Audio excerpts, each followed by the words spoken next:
This is episode number 96 of the Homeowners Show.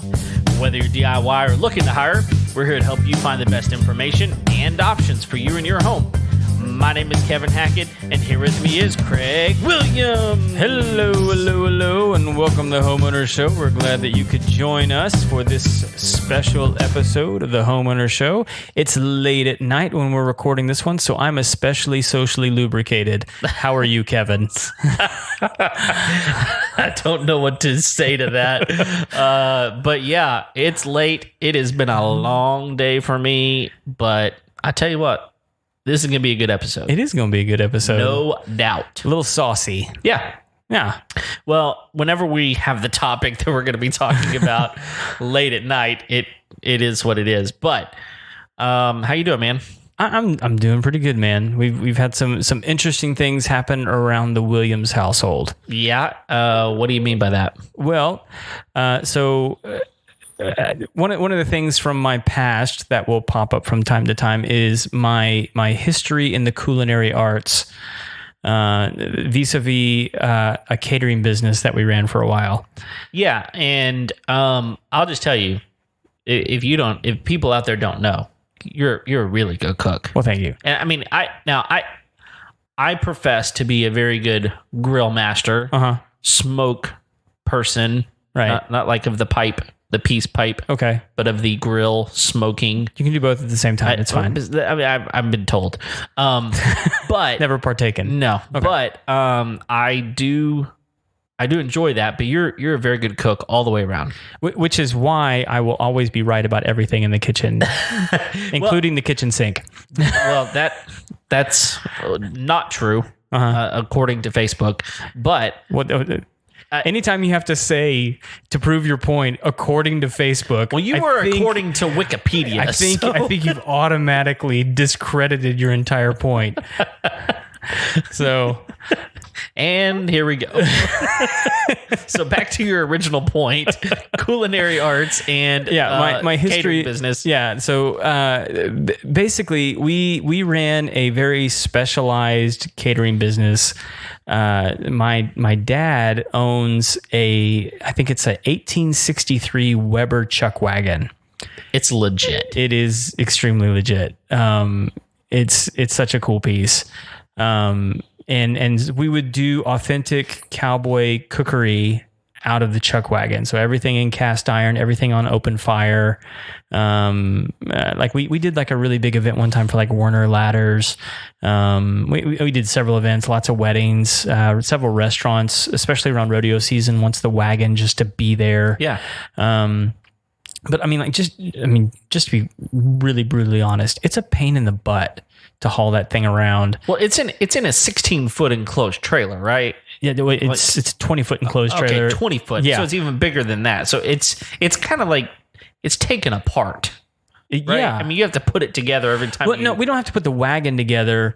But there's so many parts and pieces that go with the wagon, and it's so old. I mean, like we really take care in getting it in and out of the wagon. Sure. I mean, in and out of the trailer. Sure. And so you kind of have to take your time. I mean, it's well put together. It's not brittle or anything like that, but you don't want to take any chances of breaking it. I mean, because here's the thing. This thing was actually on a cattle drive at one point from Missouri to Texas. Goodness. In the 1800s. Wow. And then it ended up in Texas, and then somehow it ended up in our possession. And it has the original paint, man. And so like it's been well preserved, it's been really well taken care of, and so we didn't want to like not honor that. Sure. Even though we're and really we weren't actually doing anything in the wagon. The wagon was just the showpiece around which we were preparing the food. Okay. And we would do some really, really cool stuff, man. I think my favorite thing that we did that was like a menu item out of that wagon was grilled quail with blackberry bourbon sauce. Wow. I mean, it was a phenomenal dish. We did some other stuff that was really, really good too. I mean, like, everyone really loved our chicken fried steak and, all those other kind of like main home cooking kind of stuff that you would expect. But yeah, we did some high end stuff too.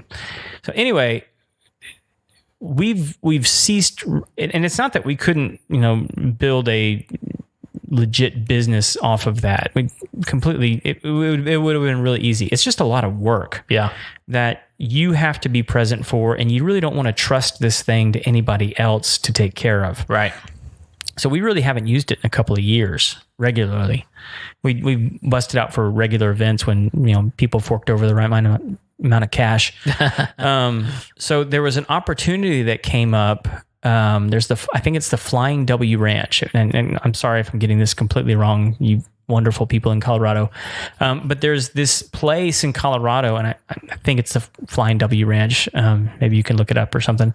But I think it was last year or a couple years ago that the entire place just got taken in Colorado forest fires. And it was a place that people would go experience a cowboy cookout and a sing along and all these things that you might experience on a cattle drive. Is that where the Bardi Wranglers were? I don't know. I have no idea. I have very little knowledge about what actually went on there. There is a Flying W Ranch in Colorado Springs. Okay, yeah, it's in Colorado Springs.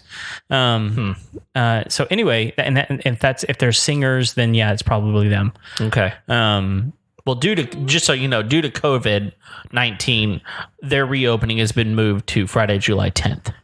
That's them. Now you know. Yep, I found them.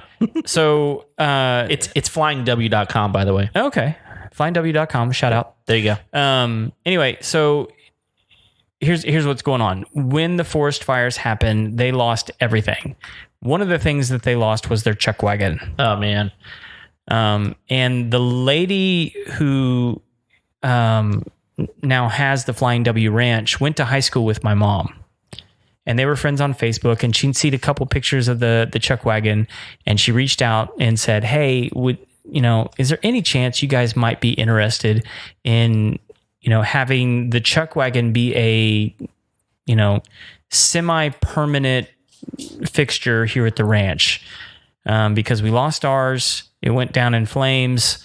We really want to reopen the ranch and, start getting people back out here again. Would that be something that would interest you? And my dad had always, had been, for over the past couple of years, like, well, let's just sell it. And so basically what they're doing is they're allowing them the use of the chuck wagon indefinitely.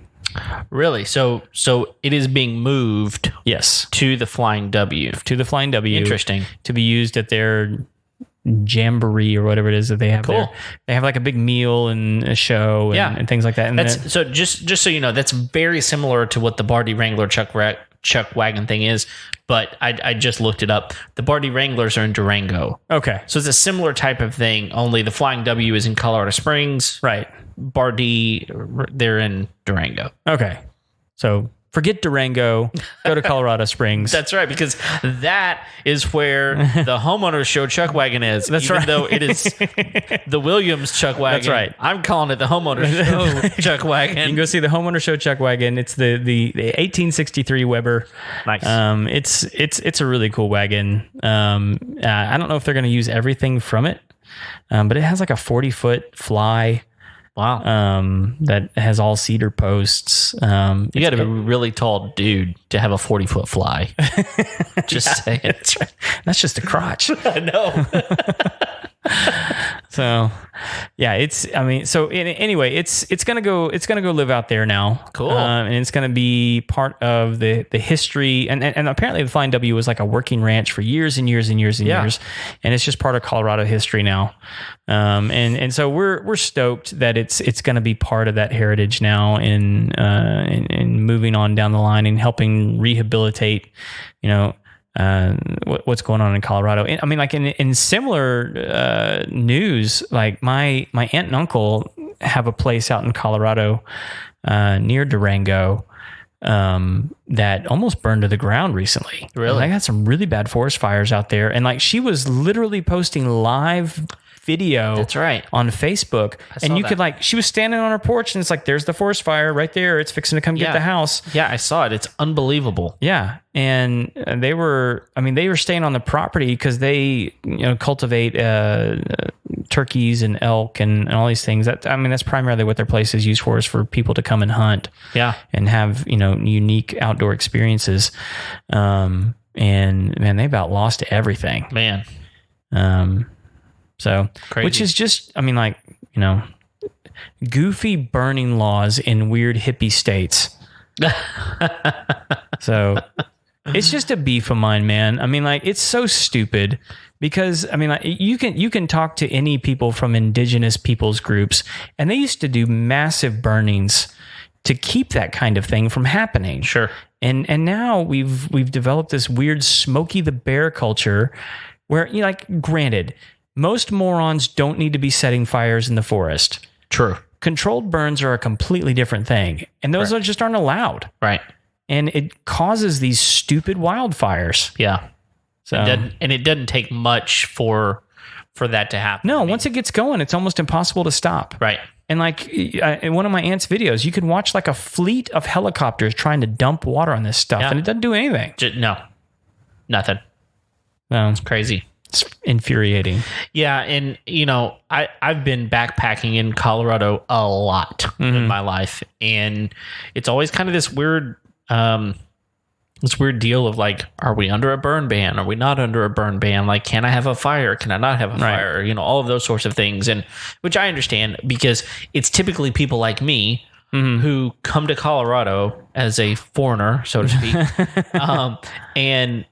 and come and think, oh, I'm going to backpack in the Rockies, or I'm going to go do this or whatever, and maybe don't know what's good. I mean, maybe you know how to backpack, but whenever it comes to like that kind of preservation of the land that you're on, Right. maybe don't fully understand what's going on. Sure. But it winds up becoming a big deal. But I'm with you. Like, in fact, forest fires in a lot of ways are the way some of the, like in the redwoods, for example, the way they spawn is through fire. So it's kind of a really, really weird thing, but like fire is actually good for those trees. And so it's kind of a weird concept here between how do you keep things safe and also not create hazardous spaces, it's bizarre. Well, you empower those that know what they're doing to do what they do. Yeah. And that's just been off the table for years and years and years in places like Colorado and California. And like, imagine that. That's the place where we have like the worst, most horrendous forest fires ever. Yep. It's true. So it's true. Well, listen, that's a cool story. Thanks for sharing. I'm excited that it's going to kind of have a home for a little while at least. Yeah, and so my mom and dad get to go on a little adventure to Colorado, and they're going to go meet. Well, we'll see what happens. I mean, apparently there's supposed to be several Colorado dignitaries at the opening of this thing that they're going to be at to sort of christen the old Weber. So just real quick, how did they find out that your parents owned this chuck wagon? Because my mom went to high school with the gal that owns it, and she saw pictures on her Facebook profile of us doing stuff with the wagon. And like it's no big secret over the years. I mean, if you find us on Facebook, I mean, you've probably seen pictures of us in front of the wagon. Yeah. We used to do a ton of events with it, particularly around rodeo time. Yeah. And so it was no big secret. Most people that know us know that we have it because they've probably been to an event with it. Sure. Except you've never been invited. Well, that's because y'all don't like me that much. It's the red. It's something. But that leads us right into our topic for today. Of course, naturally. We are still on our series of the 3 most important items in a room. Yep, the top 3. The top 3, according to me and according to you. The most authoritative there could possibly ever be in regards to all rooms in your house. Yeah, and when there's a debate of whether or not one of us is right, we just check Wikipedia, obviously. Go to the internet. And between Wikipedia and Facebook, we will solve the problem. But not Twitter. But no, well, does Twitter actually exist? Twitter can suck it. Well, yes, they can. Take that, little bird. Little blue bird. So we are headed. So we started out with the kitchen, and then we went to the living room. Now we are headed to the bedroom. And when The I bedroom. say the bedroom, I'm talking about the master bedroom. Easy. Well, Easy. why? Because this is a controversial topic now. Well, it is. So we live in a day and time when 2020 is the most ridiculous year to have ever happened. Right. There were all kinds of things that were happening at the beginning of the year that people just have completely forgotten about. Right. Big deals. Big stuff. Yeah. Big stuff. Then COVID happens. And then like murder hornets were here for a second. Right. And I got rid of those. yeah, you figured out how to tell everybody. I mean, that was you had a video that you put up and you like pretty much solved all of the world's problems. That was such a stupid one. They found one dead one. Yeah. So anyway, they were here for a minute, and then Everyone's asking for him to come back right now. Have you seen stuff like that? Where like, bring back the murder hornets. Yeah, could we get back to this? Let's slow that roll for just a second. All right, like we really don't want them here, but like moving on. So then we have the whole racist thing that has really gained an enormous amount of traction, and much of it for good reason. Sure, I mean definitely. But in and amongst all of that, we've had riots and we've had, just crazy protests, and some are peaceful, some aren't. And so all of this, and now we've got more COVID happening. Right.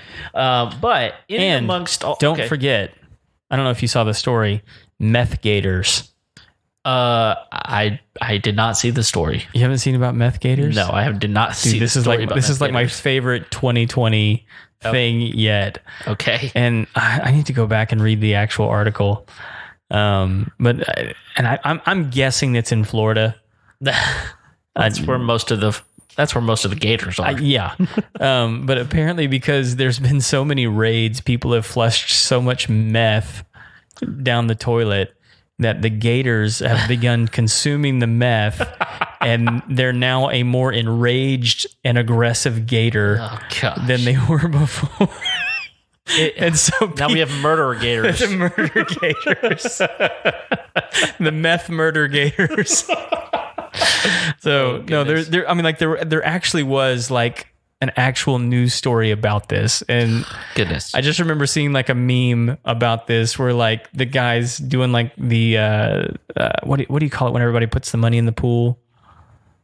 I don't know, a raffle, something like that. Yeah. Okay. What is it? I guess it's a pool. You do like a betting pool. Yeah. And like it's a guy's like with his finger up, and he's like, "Who had meth gators for 2020?" It's funny. Well, and not only that, not right now we got like the Sahara dust coming in, like which FYI everyone, that happens every year. Every year. But people are like, "Hey, what are the craziest things?" And I'm kind of like, "Hey, listen, I grew up in West Texas. Have you ever heard of a haboob, y'all?" Haboob? Because do you know what haboob is? No. It's like, but like 10 years ago, I didn't know what cleachy was either, and I know what that is now. So I feel like I'm gonna learn something else that I can't unknow. So a haboob, imagine like a. Is it like a boob on a man? It's like a nubbin. Head got a boob. Chandler had a nubbin. So no, completely different. Haboob. Imagine. I just lost the name. What is the massive tidal wave that happens in like Japan and like a what is it called? I know it's not a tidal wave. No, but it's a monsoon. No, it's not what it is. What is it called? We're the worst. It's late, y'all. It is 11:12 p.m. right now. It is late. Anyway, y'all all know what I'm talking about. Typhoon. Typhoon.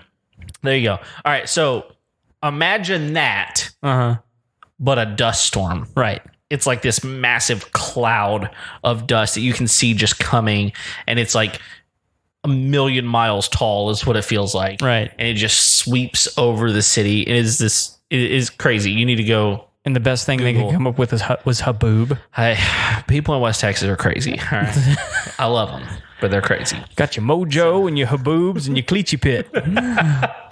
Well, there is a caliche pit I just out there somewhere, spoke to too. someone in West Texas, and they knew exactly what I was talking about. Well, we met out of the caliche pit multiple times to like hang out. So that was a thing.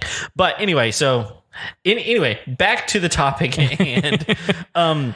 Master bedroom. Yeah, master bedroom. So the topic has taken this turn to where realtors are now being pushed to no longer call it a master bedroom. Right. It is now to be called the primary bedroom. Right.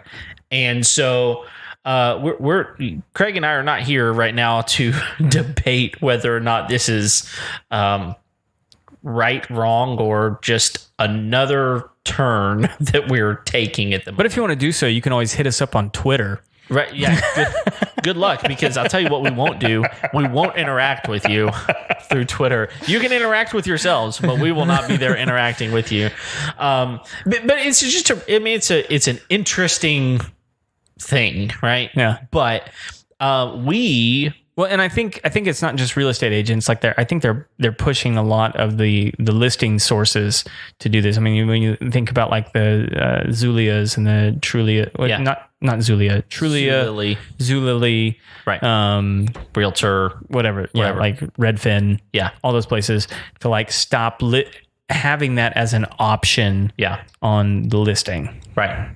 Which I mean, so you might be asking yourself, like, why is that a big deal? But the reality of it is there are certain homes that have multiple masters in them, multiple master bedrooms. So I don't know how they're gonna navigate that whole thing. If they decide to bend the knee on this issue, they're going to have to figure out a better way to differentiate these names in their nomenclature. Yeah.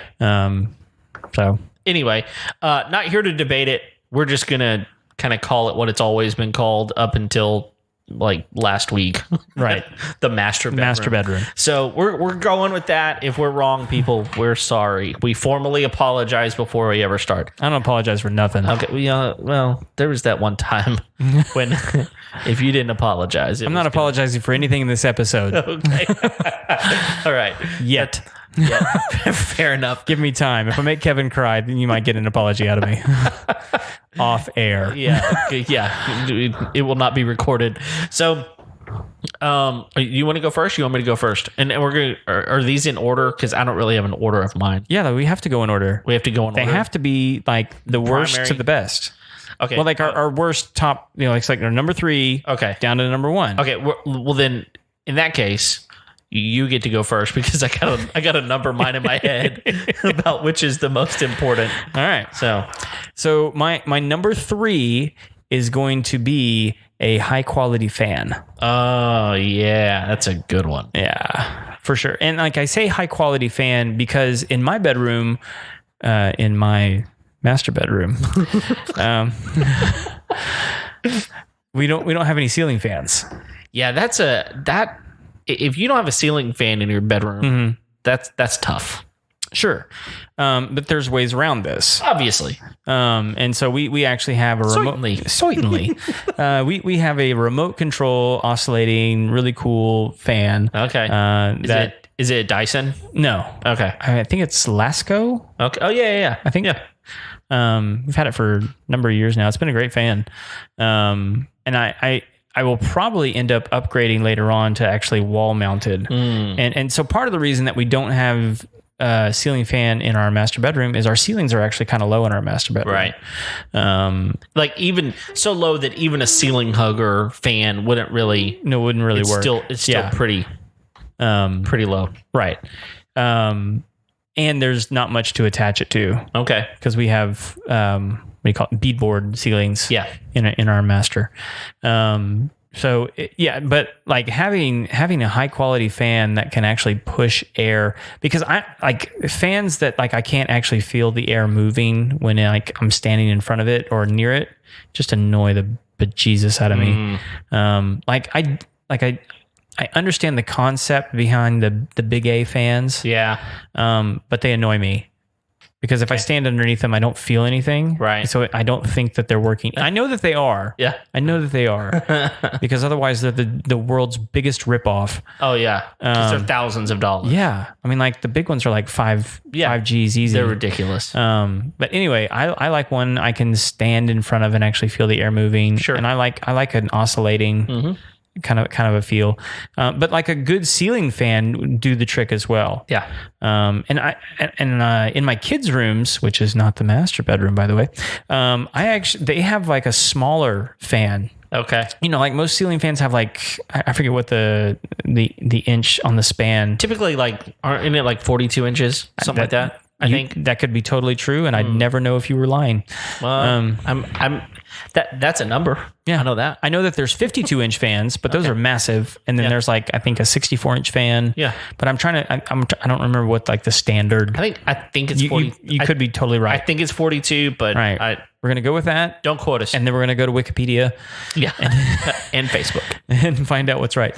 But this is much smaller, like half the size of a normal regular size ceiling fan. And I like them because one, there's less chance of my kids sticking their fingers in it. But it to me, it feels like it pushes a lot more air. It has really fat blades on it. And, and it has good speed. Yeah. So all that to say, my number 3 ceiling fan. Okay. Hands down. Well, interestingly enough, I'm going to put a little honorable mention in here. Okay. And I'm going to agree with you, but with a little bit of a caveat. Okay. We have a fan in our room that is essential. That if I didn't actually put it in my top 3, it would probably be wrong. I would probably be wrong about this. Okay. It's that important. And it is simply for noise. Okay. We have a fan. Like I went to Home Depot back, and we've had this fan for probably 11 or 12 years at this point. Sure. I went to Home Depot and I said, hey, where are your fans? I can't find them. They're like, oh, they're over on this aisle, because I actually found someone at Home Depot to help me, which is unusual, right? Lowe's, completely different conversation. Were they an employee? Right? Yeah, I don't think so. They're just someone walking around with an orange shirt. And so I went over to the fans, and they actually walked with me over there, and they were like, I think these are like supposed to be quiet or whatever. I was like, oh, no. No, I want the loudest fan.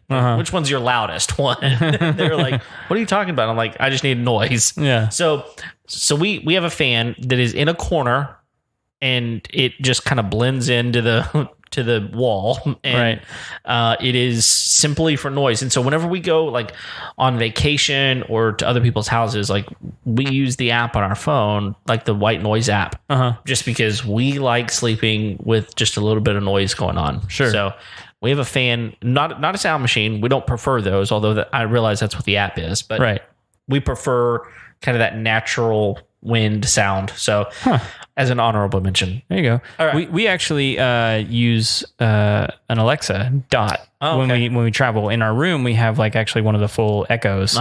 But we say, Alexa, ask thunderstorm sounds to loop. Oh, okay. And it just plays continuous thunderstorm sound. You can also do it for waves, like ocean sounds or rainforest noises. She has a plethora of noises that she can loop. And now we know. Yeah.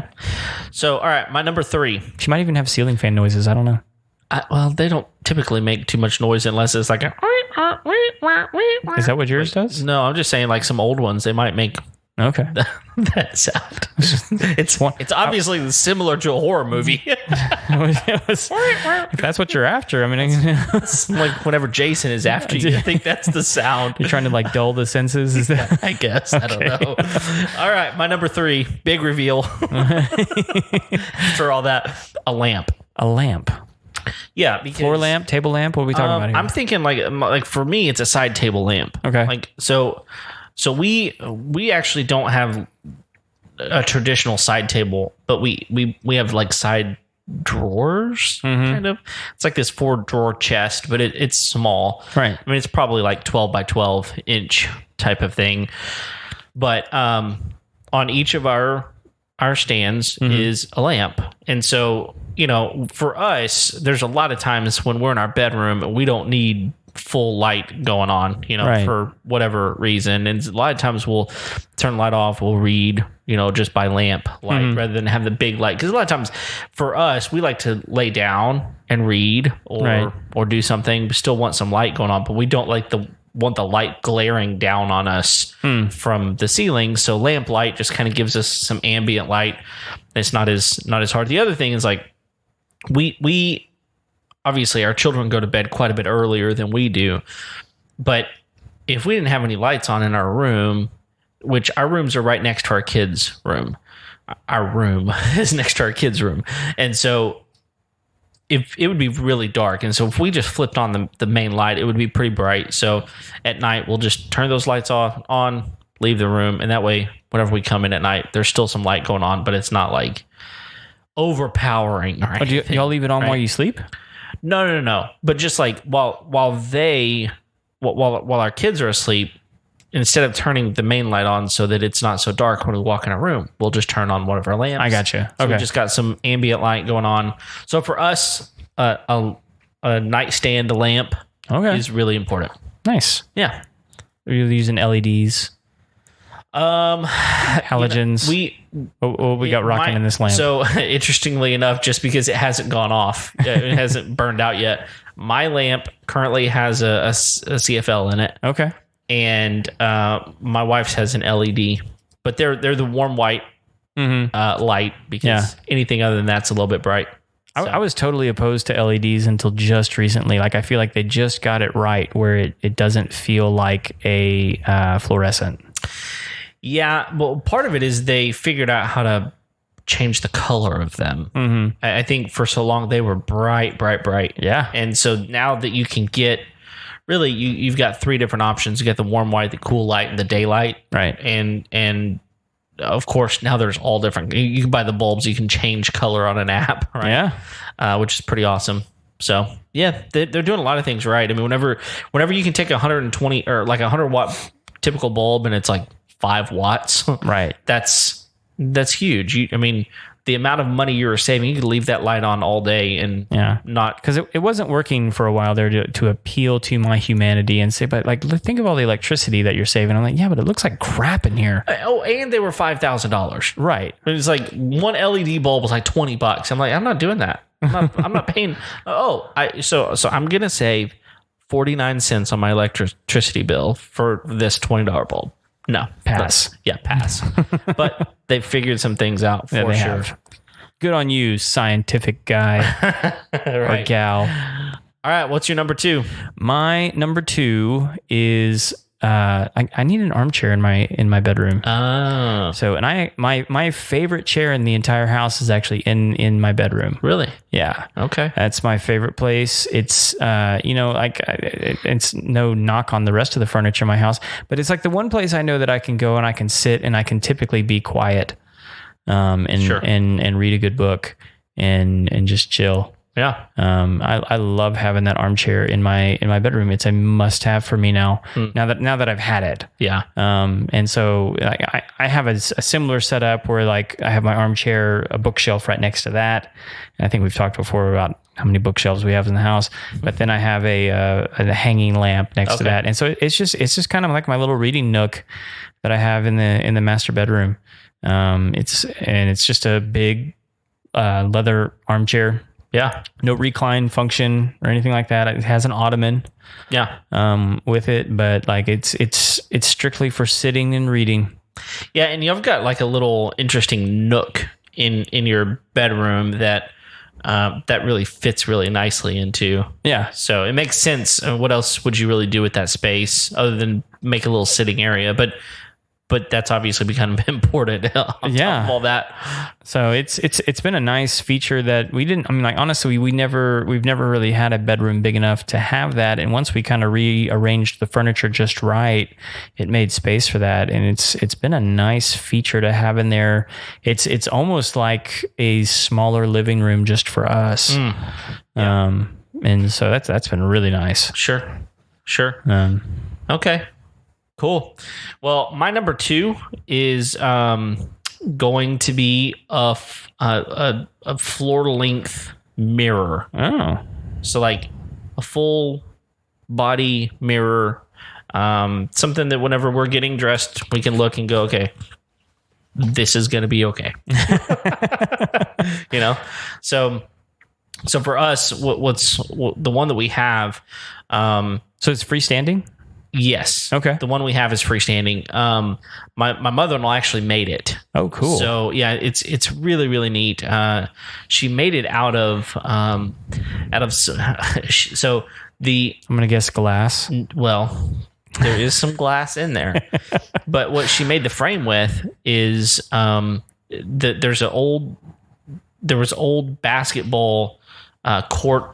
The wood from the old basketball court at their high school, Right, yeah. was taken out, and she wound up with a lot of it. I think they were kind of giving it away or whatever, and she went and got a bunch of it.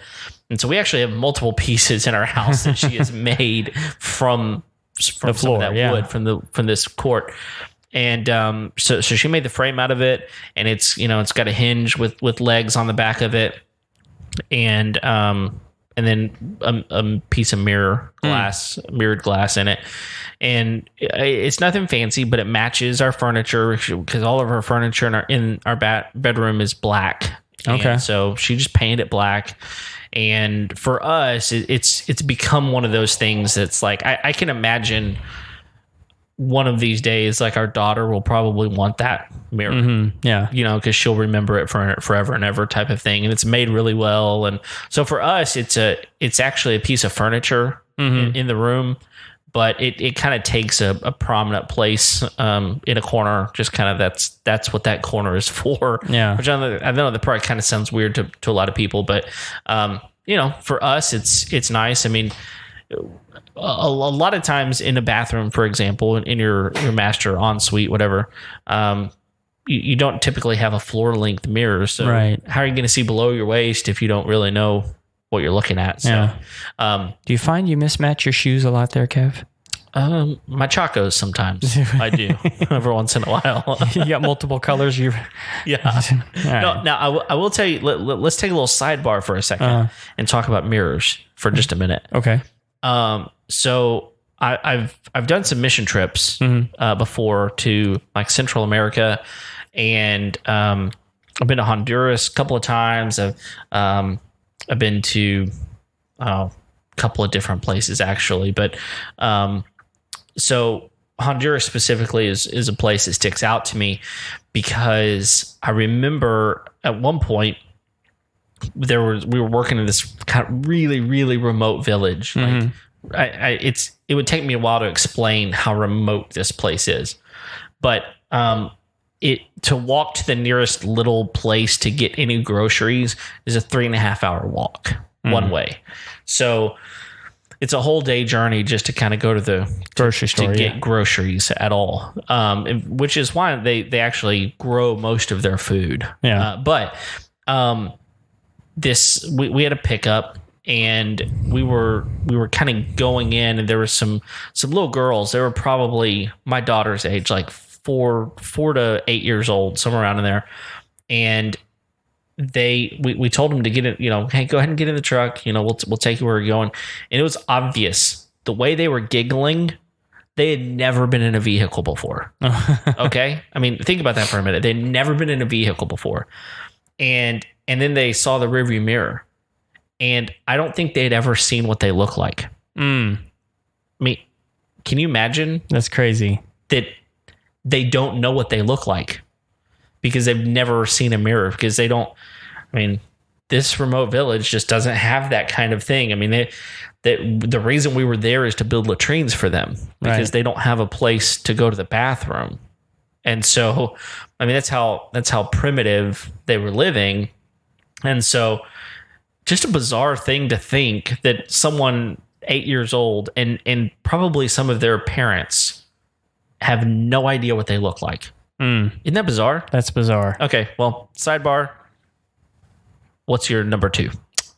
You already went to number 2. I did my number 2. What's your number 1? My number 1. Before we get to our number 1, what you need most in your house, Kevin, before you get to number 1 or number 2 is a good plumber. That's right. The segue was so perfect. It was. You're almost welcome. as if we planned it.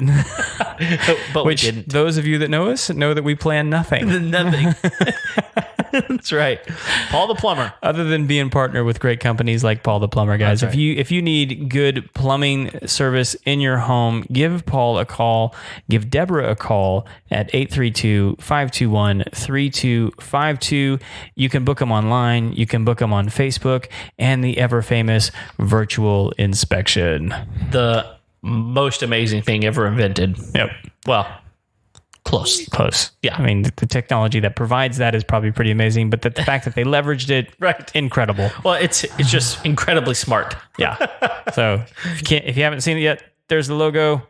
Give Paul a call. That's right. It's a great sponsor of the show. Thank you, Paul. Yes, sir.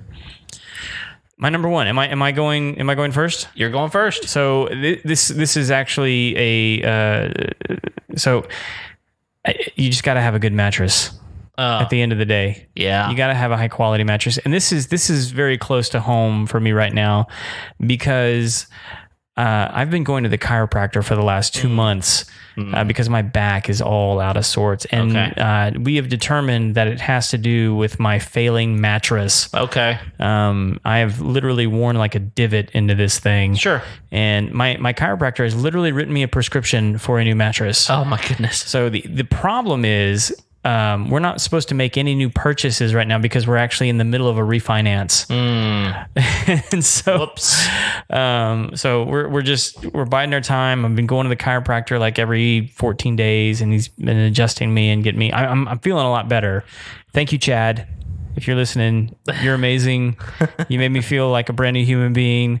But here very soon, I'm going to go see our mutual friend, Will Underwood. Yeah. And he's going to hook me up with some fancy schmancy, new, highly technological, comfortable mattress thingy. And I'm going to be even feeling better. Yeah. So this is a topic that is tough because it was time for my wife and I to get a new mattress. I don't know, 5 or 6 years ago. Mm-hmm. And so we started looking, and which that's a good question, man. Like, how often should you rotate that thing out? Well, I mean, like, that's probably not a question for you and I to answer. I mean, like, we really need to bring like a professional in and like tell us what we need to do because, well, let's get William on the show. We're idiots. Why have we not gotten William on the show? I don't know. Okay, William, we're gonna get you on the show. I don't think he likes us. Well, he doesn't like me, so it's probably you can sit on this side of the table. Yeah, that's right. When we were so a lot of times it seems like you can kind of go with not just warranty, because a lot of times warranty is like a year, maybe 3 years on these things, but kind of what I was told whenever we were looking is like sometimes it's like 7 to 8 years. Okay, is typically what you get out of a mattress, but it really depends on what you get. So, for example, nowadays, used to is like you have to flip your mattress every year or 6 months or whatever it is. Well, now mattresses are kind of built to be where they are. Yeah. So you don't really, most mattresses, obviously your traditional older style of mattress, spring mattresses, those kind of things, you can still flip those, but they've gone to such different technology these days on how they build mattresses that you're not supposed to flip them. Right. And so, you can spend a little bit of money or a lot of money, but one of the things that I have, and this is a question that I'd really like to ask William, is like, a lot of times whenever you go into a mattress store, you lay on a mattress, you buy it, you take it home, and it feels different. Mm-hmm. Because that mattress has been laid on by however many people, and it's kind of been worn in a little bit. Yeah. And we actually had a mattress store tell us, like, well, you kind of got to wear, like, there's a little bit of a wear-in period. And we're like, well, this is horrible. I don't need to wear, like, I don't want to have to go to to it now. Can I have that one? Yeah, exactly. Like, trade me for that one. And like, why is it that it's going to take me, a month before I'm going to actually like this thing? Like, I'm going to hate life for the next month. So we actually took it back. I'm not joking. Like, I called him. I'm like, can I take this back? And they're like, yeah, you can. I was like, all right, coming tomorrow, and so we took it back. So I told my wife, I said, okay, babe, like, I know you don't want to, I know you don't want to do this. And because she had told me over and over, I'm like, we need to go to the Sleep Number store. We need to go to the Sleep Number store. And she was like, I'm not spending that much money on a mattress because they're expensive. And I said, let's just go and see. She's got a bad back too. So I'm like, listen, you can adjust both sides of this thing. Like, let's just go try it out. If we hate it, we'll walk out. But if we don't, we'll just kind of figure it out. Right. So we go and... See, this is why William Dunway, he'd slap you. Oh yeah, because he doesn't work for Sleep Number. And so we walk in, and of course we find the mattress that we love, and we order it, and it was like $2,500 Okay. for this mattress. Now, the other one that we had purchased was like $800, $900, something like that. So my wife's sitting here going, oh my goodness, this is so much money. But I told her this, like, think about this for a minute. Typically, if you're getting the amount of sleep that you should be getting every night, which is a really big health thing, like you should be sleeping. For most adults, you have to get a minimum of 7. 8 is recommended. Right. So if you were to spend 8 hours in bed like you should, that's a third of your life. Yep. 1/3 of your life. So I put it to her like this. Do you spend a third of your life in your vehicle? Most likely not. And how much are you spending on a truck, for example? You could easily spend $50,000 on a truck. Easy. And you're going to keep it for how long? I don't know. For most people, like you might get 5 or 6 years out of it before you go buy another $50,000 truck. Right. Now, that's not me. I kept my truck for now 17 years, but I'm abnormal when it comes to that. But this mattress that we bought for $2,500 that we're going to spend a third of our life on, it's got a 25-year warranty on it. 25 years. So they're saying this thing should last a minimum of 25 years because we will warranty it for that long. Now, you're not keeping a vehicle for 25 years, most likely. No, more than likely not. And $2,500 is a drop in a bucket compared to, and we're talking major health stuff here. Like when I had ACL replacement or reconstructive surgery, it was way more than $2,500. Like you spend money on your health a lot of times, whether it's food, whether it's these sorts of things. So my deal is like buy a good mattress, whether it's Sleep Number or Sealy or whatever brand, Posturepedic, I don't care what it is. Buy the mattress that is good for you, for your health. Yeah. It is super, super important. Yeah, and I forget which episode it was when we had Dr. Zano in, but I remember that being like one of his like primary things was like, look, spend the money on the things that matter, because at the end of the day, you're almost always going to regret not getting the best quality that you can afford for the situation that you're in. Yeah.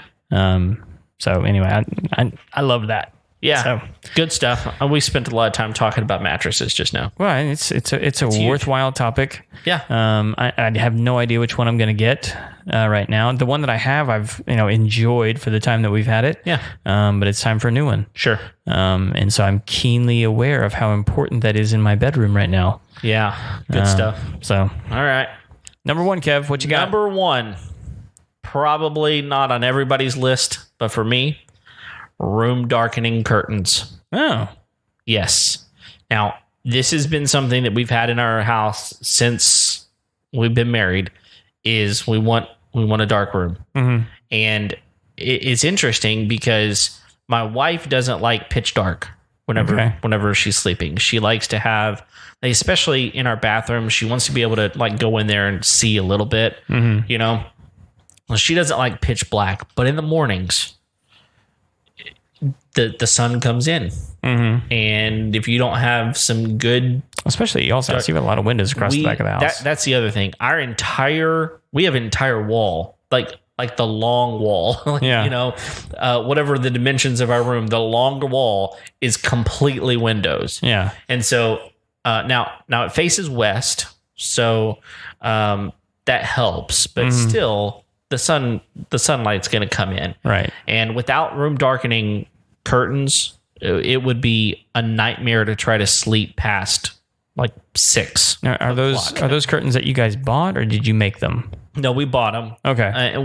I think we bought them at like Target even. Okay. They're not like any super special high end, but they're black, which works really well in our room because we got black furniture. So, the black works. And, but they're just a real heavy thick material that honestly light does not come through. If you have those things closed during the day, you could easily think, oh, this is easy to take a nap in. So for us, having some good curtains that block out light so that you're not waking up at the crack of dawn, when the roosters are crowing. Now our kids wake up super early, but they know not to come in our room. And so, for us, room darkening curtains. Nice. Yeah. I can see the value in that. I mean, it's nothing special, but when it makes a big difference. It does. Like whenever I think about, okay, what are the things in my room that I need to enjoy the sleep? What are they? And good dark curtains for my room is really important. Now, if we wanted to buy in a house that didn't have lots of windows, probably regular curtains would probably be fine. Yeah. Or even blinds maybe, but not in the house that we live in now, for sure. Yeah, so. I'm not a big fan of blinds. I mean, because you gotta turn them the right way just to send the sunlight, and even then, it can bounce off and make the room bright. Yeah. So it's just not an efficient use. No. Of the space sometimes. It's not. So I mean, it can definitely make it darker. Sure. Than it would have been, but yeah. So, which by the way, I don't know if I talked to this, but I got these new blinds for my bathroom window that have no string. Yeah, you told me. Did we talk about that on the show already? I think you did. So I love those things, man. Yeah. I love the clean look of them. Yeah, it's like almost hydraulic. Like you push up on it and they raise, right? And no cat is going to hang himself in a string. Not that I would ever have an indoor cat, but and if you did, hanging itself would be fine. That would be fine. He'd deserve it. That's right. Shouldn't have been in my house in the first place. That's right. Exactly. But yeah. I think that's a very, very diverse list, Kevin. I said before we started that our lists would be different. Yeah. I felt pretty confident of it. So, for me, I kind of took for granted the fact that we're going to have a bed. I mean, you were specific with the mattress. I think that's good. You're going to have a bed. You're probably going to have, some sort of chest of drawers or maybe a dresser of some sort. But really, we were talking about this on the Home Builder show a little bit. A lot of people are now building their master closet or primary closet, if you want to call it. Sure. But your main closet, big, and putting, like a big chest of drawers in there, or or built-in of some sort that all of your clothing is in another room, so your room becomes more of a presentation, a beautiful, like a luxurious, very, very kind of peaceful place, and it's not filled with cabinets and drawers and that kind of thing. We have a chest of drawers in our bedroom. Okay. It's completely unnecessary. I don't use it for clothes. Oh. It's for other things. Okay. Our primary source of clothing storage is our Alpha system. Oh yeah. Alpha's great. And I love it. That's where our drawers are. That's where our clothes are. We don't really use our bedroom for clothing storage. Yeah. At all. So, I love it. I'm interested to know what other people's top 3 are. Yeah. Because maybe they're different. Unless you're boring. Well, obviously. If you're boring. Or if your answer includes any of the above. Beanbag, lava lamp. Pet rock. Yeah, chia pet. Yeah. What are they called? A dream catcher. if you got a dream catcher in your bedroom. Any sort of mango paraphernalia. Rabbit's feet. Yeah. If you get a rabbit's foot in your we're not interested. Yeah, if you're hanging things from the mirror on your dresser, like old high school awards. Or as our friend Tanya mentioned, a swing. Oh. Yeah. Yeah, if that's it. I mean, whatever. Yeah. And you can list it because you'll be outed. Yeah. Prove it with pictures. That's all I'm saying. Prove it with Please pictures. don't. Yeah. Polls. Don't. Okay. People have things like maybe you still got shag carpet in here. That would be awesome. Show it to us. I could shock the ever living out of somebody with those things. Yes. I could light up a light bulb. Yeah. That's funny. So yeah, tell us what your top 3 are. That's great. If you have commentary on the whole master versus primary, we're willing to listen, just not on Twitter. And take it to Twitter. Please take it to Twitter. Please take it to Twitter. Good luck. But yeah, we're glad you downloaded the episode. Hopefully it's been interesting for you. And if you haven't already, go ahead and subscribe to our channel. That would be great. On iTunes or now it's Apple Podcast. Or Google Podcast. Yep, there too. Stitcher is a great one. Spotify. Yep, all good. And now we are really stepping up our YouTube presence in a big way. And so starting get all the episode, ugly. Yeah, starting with this episode, I'm going to be putting a link in our show notes here to subscribe to the YouTube channel, and that way I can finally subscribe. Absolutely, and subscribe to our YouTube channel. That way, anytime we put something up, which we're putting content up in between our shows. So, there's not just like the episodes up every week. There's clips. There's other things that are going up. Right. That you'll probably want to check out. Yeah. So, and subscribe, click the bell so that you get notified whenever a new video goes up. And leave us a review on iTunes. That would be fantastic. So that's kind of all the plugs that I've got. Thanks for downloading the show. Hope you enjoyed it. Tell your friends about it. And, we're here every Tuesday. Right, Craig? Every Tuesday. Every single Tuesday. Thanks for joining us. Until next time, we'll see you later. See you.